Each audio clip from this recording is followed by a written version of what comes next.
morning. Today is the 20th of August 2026. This is the Defense Report's Wires Brief, your daily roundup of the latest defense, intelligence, and international security news. I'm Stuart Webb, and here are today's top stories.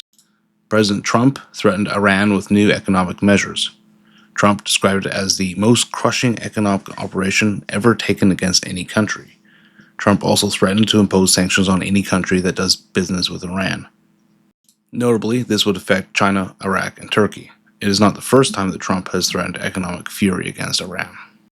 Moving on to the Ukraine-Russia war, President Putin ordered the government to rebuild commercial warehouses damaged or destroyed by Ukrainian attacks. Ukraine has conducted drone attacks on at least 24 warehouses of Russia's top online retailer, Wildberries. Putin did not name Wildberries specifically, but he did say that the Russian economy continues to grow modestly.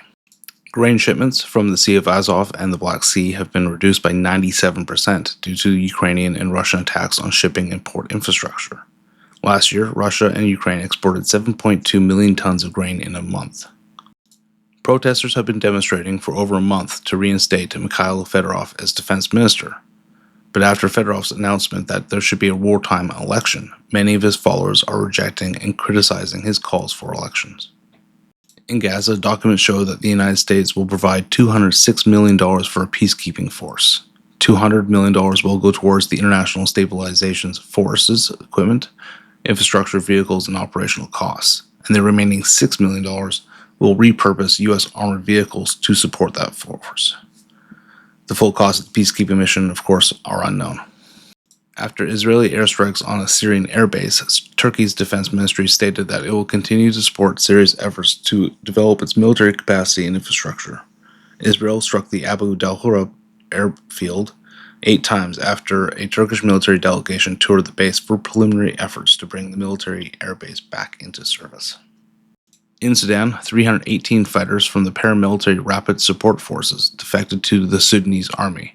The group arrived with up to 50 combat vehicles and announced its decision to join the armed forces at the Al Daba locality in the northern state.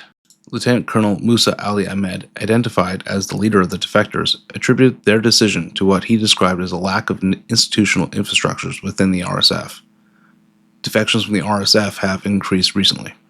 Mali's military junta leader, President Assimi Goïta, spoke with Russian President Vladimir Putin about strengthening security in Mali and the wider Sahel region. They discussed economic and humanitarian ties, but mostly focused on the ongoing security situation in Mali.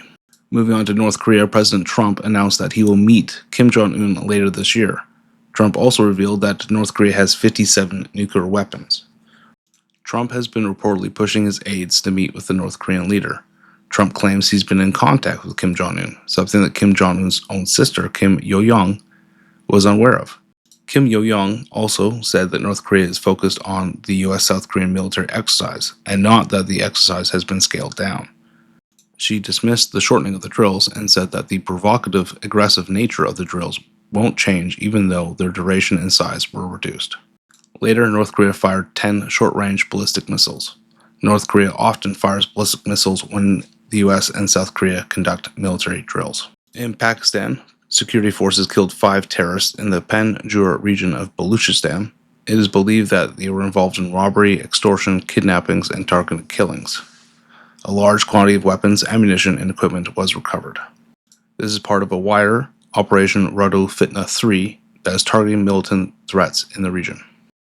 And that concludes today's Wires Brief. If you found this useful, subscribe so you don't miss the next one, and visit defenseportal.com for our analysis on these topics and more.